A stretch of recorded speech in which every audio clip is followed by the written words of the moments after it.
اعوذ باللہ من الشیطان الرجیم بسم اللہ الرحمن الرحیم الحمدللہ رب العالمین۔ ناظرین، رد الہات کی بحث ہماری جاری و ساری ہے۔ مختلف موضوعات پر ہماری ڈسکشن ہو چکی ہے۔ آہستہ آہستہ ہم اپنی گہری ابحاث کی طرف جو ہیں وہ جا رہے ہیں۔ عرض کیا تھا کہ آج کل جو پوری دنیا کے اوپر الحاد رائج ہے اس کو نیو ایتھیزم کہا جاتا ہے، جدید الحاد، اور یہ الحاد سائنس پر بیس کرتا ہے اور سائنس کو اس طریقے سے بیان کرتا ہے کہ جیسے سائنس کے علاوہ حقیقت تک پہنچنے کا اور کوئی راستہ ہے ہی نہیں۔ کہ مختصر سا میں نے اس کی طرف اشارہ کیا تھا۔ انشاءاللہ ہمارے ان دروس میں آہستہ آہستہ تمام ان مطالب کو بیان کیا جائے گا کہ آیا ان کا یہ دعویٰ جو ہے وہ درست ہے یا درست نہیں ہے۔ تو اب جب انہوں نے اپنے اوپر سائنس کو حاکم کر لیا، یعنی سائنٹسزم کی طرف چلے گئے اور سائنس ہی کو واحد راستہ مانا حقیقت تک پہنچنے کا، تو اب نتیجہ کیا نکلے گا؟ نتیجہ یہ نکلے گا کہ پھر یہ دوسرے تمام راستوں کی نفی کریں۔ ان میں ایک جو راستہ پایا جاتا ہے وہ ہے فلسفہ۔ فلسفہ چونکہ عقل سے سروکار رکھتا ہے، عقلی مباحث سے تعلق ہے اس کا، عقلی استدلال اور عقلی برہان ذکر کرتا ہے، اور فلسفہ ایسے مباحث کو ذکر کرتا ہے کہ جس کا سائنس سے کوئی تعلق نہیں پایا جاتا۔ اور جدید الحاد کے بانیوں سے پہلے ہر کوئی اس بات کا اقرار کرتا تھا کہ فلسفہ جن سوالوں کا جواب دیتا ہے کوئی اور علم اس کا جواب نہیں دے سکتا۔ لیکن جدید الحاد چونکہ عرض کیا انہوں نے سائنس کو مذہب بنایا ہوا ہے، اس کو ایڈیالوجی بنایا ہوا ہے، اور سائنس ہی کو فقط واحد راستہ سمجھتے ہیں حقیقت تک پہنچنے کے لیے، تو اب یہ آ کر یہ دعویٰ کرتے ہیں کہ پس سائنس کے مقابلے میں کوئی بھی علم جو ہے، کوئی بھی راستہ جو ہے جو سائنس کے دائرے میں نہ آتا ہو وہ معتبر نہیں ہے اور اس کا حقیقت سے کوئی سروکار نہیں ہے۔ ایک سٹیٹمنٹ بڑی مشہور ہے، ملاحظہ کریں، اسٹیفن ہاکنگ نے اپنی کتاب، اہم ترین کتاب دا گرینڈ ڈیزائن کے اندر اس بات کو بیان کیا ہے۔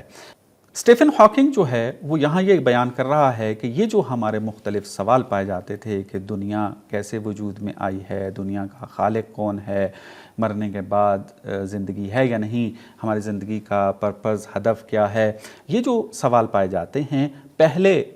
جو ہے فلسفہ اس کا جواب دیتا تھا، اب سائنس جو ہے اس کا جواب دے رہی ہے، اور فلسفہ پس مر چکا ہے، فلسفہ اب ان سوالوں کا جو ہے وہ جواب نہیں دیتا۔ یہ جو سٹیٹمنٹ اسٹیفن ہاکنگ نے دی ہے، اب بحث چھڑ گئی یہاں پر کہ آیا واقعاً سائنس اس قابل ہے کہ وہ دوسرے علوم کی نفی کر سکے، مثلا فلسفے کی جگہ لے لے اور فلسفے کی جگہ ان کا جواب جو ہے وہ دینے لگ جائے۔ تو یہ ایک بحث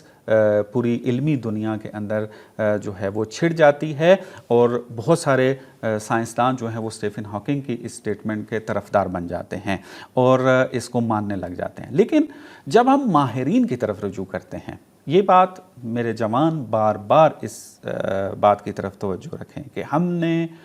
ہر علم کے ایکسپرٹ کی رائے جاننی ہے۔ اگر سائنس ہے تو سائنس کا ایکسپرٹ، اگر فلسفہ ہے تو فلسفے کا ایکسپرٹ، اس سے بات کو جو ہے وہ لینا ہے۔ اور ہم جب مختلف سائنسدانوں کی کتابوں کی طرف رجوع کرتے ہیں تو ہمیں نظر آتا ہے کہ اسٹیفن ہاکنگ کی یہ بات بالکل غلط ہے۔ اب اسٹیفن ہاکنگ چونکہ خدا کا منکر ہے اور خدا کا انکار بھی یہ سائنس کے ذریعے کرنا چاہتا ہے، تو ظاہر سی بات ہے کہ پھر یہ سائنس ہی کا سہارا لے کر فلسفے کا جو ہے وہ انکار کرے گا، چونکہ ان سوالوں کا جواب اگر فلسفہ دے تو سائنس جو ہے وہ محدود ہو جاتی ہے، اور سائنسدان کی طرف ان سوالوں کا جواب لینے کے لیے کوئی رجوع نہیں کرے گا، اور یہ پھر لوگوں کو الحاد کی طرف جو ہے وہ متوجہ نہیں کر سکتے۔ آپ دیکھیں کس طریقے سے منظم طور پر یہ کاوشیں ہو رہی ہیں سائنس کے ذریعے الحاد کو پھیلانے کے لیے۔ تو انہوں نے کیا کہا؟ انہوں نے کہا کہ ہم مختلف کاموں کو انجام دیتے ہیں۔ ایک کام یہ کرتے ہیں، ہم یہ کہتے ہیں کہ اصلا فلسفے کا زمانہ گزر گیا ہے، فلسفہ اب ضرورت ہی نہیں ہے، انسان کی ضرورت نہیں ہے، فلسفہ نظریات کا فقط ایک مجموعہ ہے، بس ایک نظریہ بیان کرو، دوسرا رد کرو، تیسرا انتخاب کرو، اس طریقے سے یہ بات چل رہی ہے، جو کچھ بھی ہے وہ سائنس ہے، اور سائنس کسی بھی میدان کو جو ہے وہ خالی نہیں چھوڑتی، یعنی سائنس کی لیمٹس جو ہیں اس کو کراس کر دیا گیا،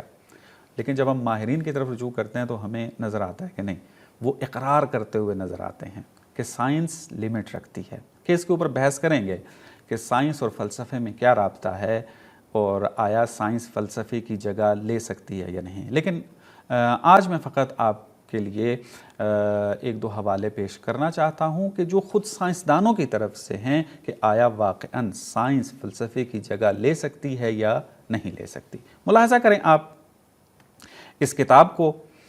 کہ ایک سائنسدان ہے، بہت بڑا نام ہے اور اس نے جائزہ نوبل حاصل کیا ہوا ہے، پی بی میڈاوار، کتاب ہے ایڈوائس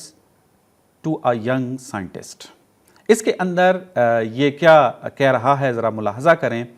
وہ یہ کہتا ہے کہ اگر کوئی اپنے آپ کو بے اعتبار کرنا چاہتا ہے، یعنی کوئی انسان آ کر اس کو یہ کہے کہ تم کوئی اعتبار نہیں رکھتے اس علم کے اندر، تمہاری کوئی ویلیو جو ہے وہ نہیں پائی جاتی ہے، اگر یوں جو ہے نتیجہ لینا چاہتا ہے وہ، تو پھر اس کا تیز ترین راستہ یہی ہے کہ وہ آ کے یہ دعویٰ کر دے کہ سائنس جو ہے وہ تمام سوالوں کے جواب یا دے چکی ہے یا عنقریب جا کر دے گی۔ تو یہ دعویٰ کر دے تو وہ پھر معتبر نہیں رہے گا۔ آپ دیکھیں کہ یہ بندہ اپنی سٹیٹمنٹ کے اندر اس بات کی طرف اشارہ کر رہا ہے کہ سائنس تمام سوالوں کا جواب نہیں دے سکتی ہے، سائنس فقط انہی سوالوں کا جواب دے سکتی ہے جو سائنس سے مربوط ہیں، اور جس نے یہ دعویٰ کر دیا کہ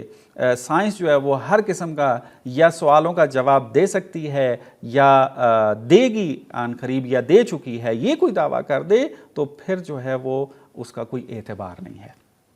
وہ معتبر نہیں رہے گا، اس نے اس علم کا اعتبار ختم کر دیا، اپنا اعتبار جو ہے وہ ختم کر دیا۔ اب یہ کون دعویٰ کر رہا ہے؟ ایک سائنسدان،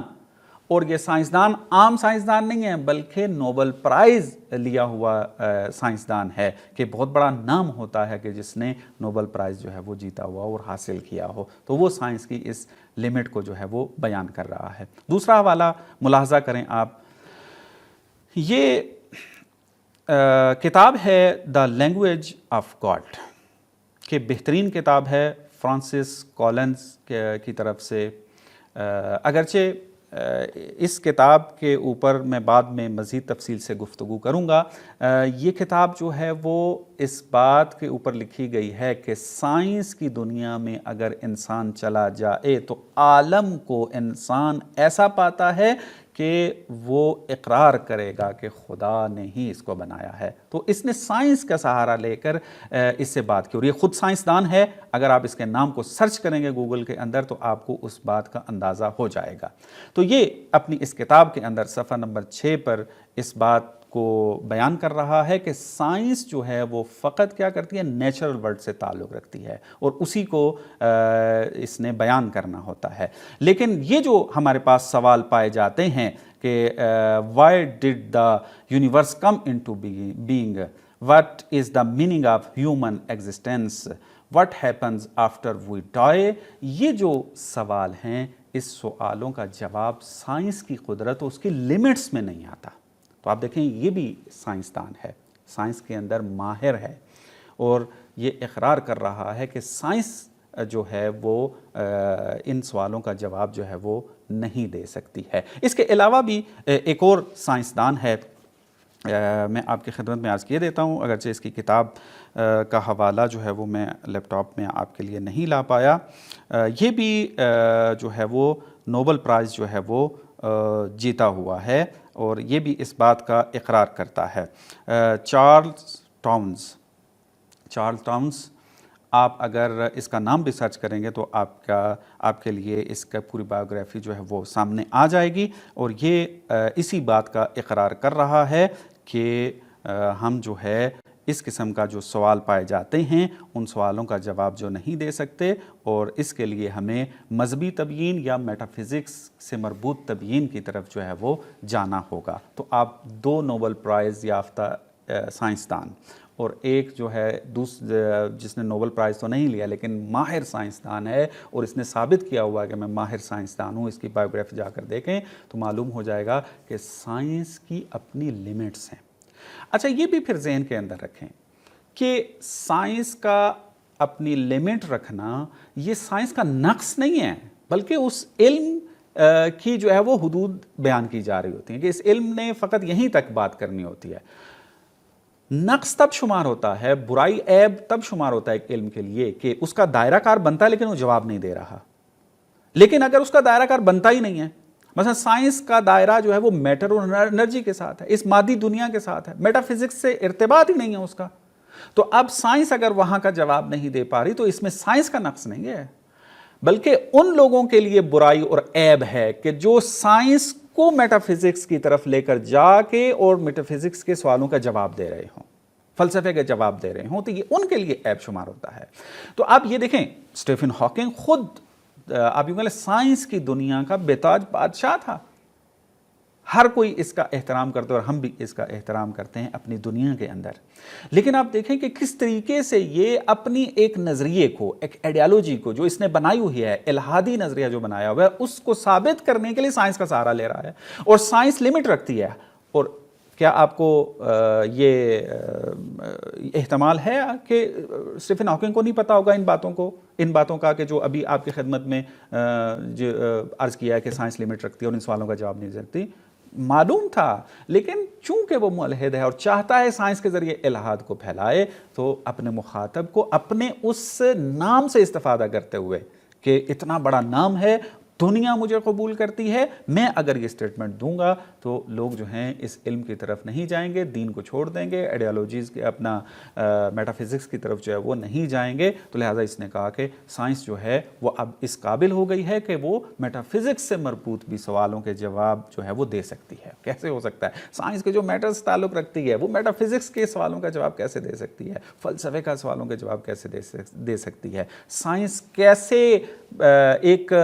آپ ایسی بات کر سکتی ہے کہ تمہیں یہ کرنا چاہیے، یہ نہیں کرنا چاہیے؟ یہ تعلق فلسفے کا ہے، اخلاق کا ہے، دین کا ہے، نہ کہ سائنس کا۔ سائنس کا کام ہے اس دنیا کے اندر موجود مختلف قوانین کو کشف کرنا، ڈسکوریز کرنا۔ اب اس کے اوپر کیا آؤٹ ٹو اور آؤٹ ناٹ آتا ہے وہ سائنس کا وظیفہ نہیں ہے، بلکہ وہ دوسرے علوم ہیں اس کے لیے بنے ہیں۔ تو لہٰذا آپ دیکھیں، دوبارہ میں اس کا تکرار کروں گا کہ ہر مشہور انسان کی ہر بات صحیح نہیں ہوتی۔ تحقیق کا یہ اصول ہے اور حتماً اس کی طرف توجہ رکھیں، چاہے کتنا ہی بڑا نام کیوں نہ ہو، اس کی بات کو دلیل کے ذریعے قبول کریں۔ اگر اسٹیفن ہاکنگ نے یہ کہا ہے کہ سائنس فلسفے کی جگہ لے سکتی ہے اور فلسفے کی اب ضرورت نہیں رہی ہے، تو تقلید کرتے ہوئے قبول نہیں کرنا۔ آپ لوگ ہی ہیں نا ملحدین کہ جو کہتے ہیں کہ تقلید کرتے ہیں آپ دین کی، آپ عقل کا استعمال نہیں کرتے ہیں، تو کیوں ایسے موارد میں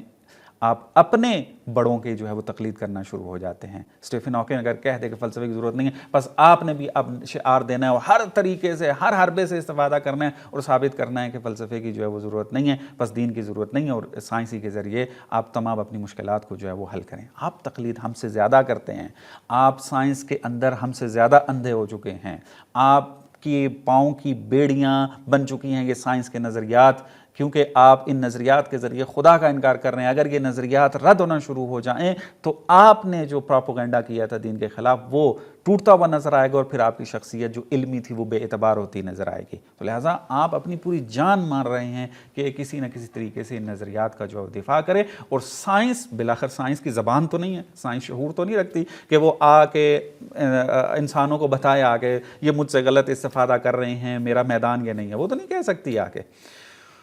یہ اپنے ہر طریقے سے جو ہے وہ اس سے استعمال کر رہے ہیں۔ تو لہٰذا آپ نوجوانوں کا